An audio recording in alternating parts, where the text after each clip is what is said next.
students, welcome to YouTube channel of Veena Memorial Senior Secondary School online classes. Today I am going to teach history chapter 1 of class 8th and the topic is how, when and where. This is the fourth video of this chapter. 3 videos मैं पहले कर चुकी हूँ जिसमें हमने British period के बारे में पढ़ा और हमने ये देखा कि कॉलोनियल पीरियड में जो ब्रिटिश हिस्टोरियंस थे उन्होंने इंडियन हिस्ट्री को 3 पीरियड में बांटा था, हिंदू, मुस्लिम और ब्रिटिश। लेकिन इंडियन हिस्टोरियंस ने इस क्लासिफिकेशन को एक्सेप्ट नहीं किया और उन्होंने इंडियन हिस्ट्री को 3 पीरियड में बांटा, एंशिएंट, मिडीवल एंड मॉडर्न। फिर हमने देखा कि जो ब्रिटिश थे उन्होंने इंडिया को कैसे अपनी कॉलोनी बनाया, कॉलोनाइजेशन क्या होता है। फिर हमारा नेक्स्ट टॉपिक था What sources do the historian use in writing about the last 250 years of the Indian history?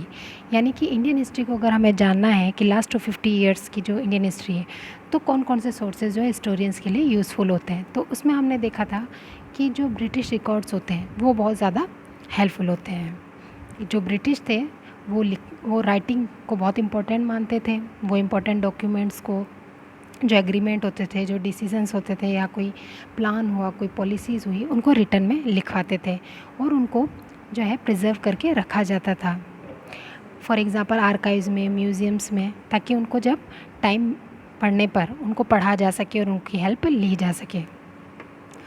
तो यहाँ तक हम पढ़ चुके थे, अब उसके आगे हम देखेंगे। In the early years of the 19th century, these documents were carefully copied out and the beautifully writing by the calligraphist. अब जो अर्ली 19th सेंचुरी के अंदर ये जो डॉक्यूमेंट्स होते थे इनको केयरफुली लिखा जाने लगा। जो इसे लिखने वाले होते थे calligraphist. This is by those who specialise in the art of beautiful writing. अब ये कैलीग्राफिस्ट कौन होते थे? तो ये वो लोग होते थे जो ब्यूटीफुली लिखने में स्पेशलिस्ट होते थे। एक बहुत इनके अंदर आर्ट होता था लिखने का। By the middle of the 19th century with the spread of the printing multiple copies of this records were printed as proceeding of the each government department. लेकिन मिडल 19th सेंचुरी आते आते printing press वगैरह बनने लगी और इस वजह से जो रिकॉर्ड्स की बहुत सारी कॉपीज़ रखी जाने लगी डिफरेंट गवर्नमेंट डिपार्टमेंट में। नेक्स्ट टॉपिक आता है हमारा सर्वेज बिकम इम्पॉर्टेंट। आखिर सर्वे करना इम्पॉर्टेंट क्यों हुआ ब्रिटिश पीरियड में?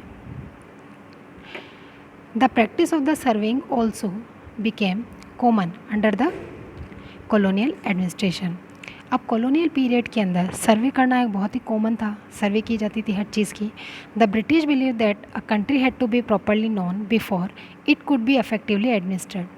ब्रिटिश का ये मानना था कि किसी भी कंट्री में एडमिनिस्ट्रेशन को इफेक्टिवली करने के लिए उसको प्रॉपरली जानना ज़रूरी है और उसके लिए सर्वे ज़रूरी है।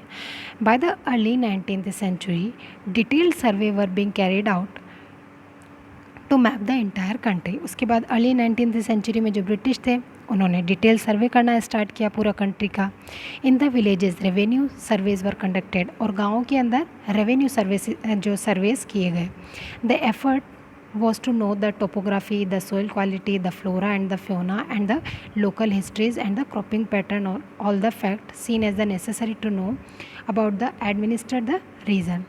अब क्या क्या चीज़ों की सर्वे की गई, एफर्ट्स किए गए कि टोपोग्राफी कैसी इंडिया की वो देखी जाए, इंडिया में सॉइल की क्वालिटी देखी जाए, फ्लोरा कैसा है, फ्योना कैसा है, यानी कौन कौन से प्लांट हैं यहाँ पर, कौन कौन से एनिमल्स हैं, यहाँ की लोकल हिस्ट्री क्या है, इंडिया के लोगों के क्रॉपिंग पैटर्न क्या है। इन सारे फैक्ट्स को नेसेसरी माना गया कि एडमिनिस्ट्रेशन को प्रॉपर करने के लिए जितने भी इंडिया के रीजन्स हैं उनकी सब जगह ये सर्वे किया जाए और ये सारी चीज़ों का पता लगाया जाए। From the end of the 19th century census operation were held every 10 year और उसके बाद 19th सेंचुरी में हर 10 ईयर्स के अंदर ऐसे ऑपरेशंस होने लगे जिसे कि सेंसस कहा जाता है। This prepare detail records of the number of people in all provinces of India. इसके अंदर पूरी डिटेल इन्फॉर्मेशंस होती थी कि कितने लोग पॉपुलेशन है, हर इंडिया के जितने भी प्रोविंसेस है उसमें कितने लोग रहते हैं और उनकी कास्ट के बारे में, उनके रिलीजन, उनका ऑक्यूपेशन, हर चीज़ लिखी जाने लगी। There were the many other surveys, और भी अलग अलग तरह के सर्वे हो जैसे botanical survey, geological surveys, archaeological survey, anthropological surveys और फॉरेस्ट सर्वेज। कहने का मतलब ये है कि हम सिंपली ये समझ सकते हैं कि जो ब्रिटिश थे उन्होंने इंडिया में आने से पहले ही इंडिया को प्रॉपरली समझने के लिए सब तरह के सर्वे स्टार्ट किए ताकि वो इंडिया को समझ सकें और प्रॉपरली एडमिनिस्ट्रेशन चला सकें। What official record do not tell. अब हमारे लिए ऑफिशियल रिकॉर्ड्स बहुत इंपॉर्टेंट है। हम ये बोल रहे हैं कि जो हिस्टोरियंस हैं उनके लिए ये रिकॉर्ड्स बहुत इंपॉर्टेंट है। तो ऐसी क्या चीज़ें थी जो ये ऑफिशियल रिकॉर्ड्स हमें नहीं बताते। From this vast corpus of the records we can get to know a lot. वैसे तो ये जो रिकॉर्ड्स हैं हमें बहुत कुछ बताते हैं, बहुत से नॉलेज हमें इससे मिलता है, but we must remember that this are the official records. लेकिन हमें ये बात नहीं भूलनी चाहिए कि ये एक ऑफिशियल रिकॉर्ड्स है। They tell us what the official thought. ये रिकॉर्ड्स हमें बताते हैं कि ऑफिसर जो थे ब्रिटिश वो क्या सोचते थे, वॉट दे वर इंटरेस्टेड, किस चीज़ में उनका इंटरेस्ट था, and what they wish to preserve for posterity. और वो जो विश करते थे उसी चीज़ को वो प्रेजर्व करके रखते थे। This records do not always help us understand what other people in the country felt and what ले बिहाइंड देयर एक्शन। ये रिकॉर्ड्स हमें ये नहीं बताते हैं कि उस वक्त जो है कि जो लोग थे हमारी कंट्री के वो क्या सोचते थे।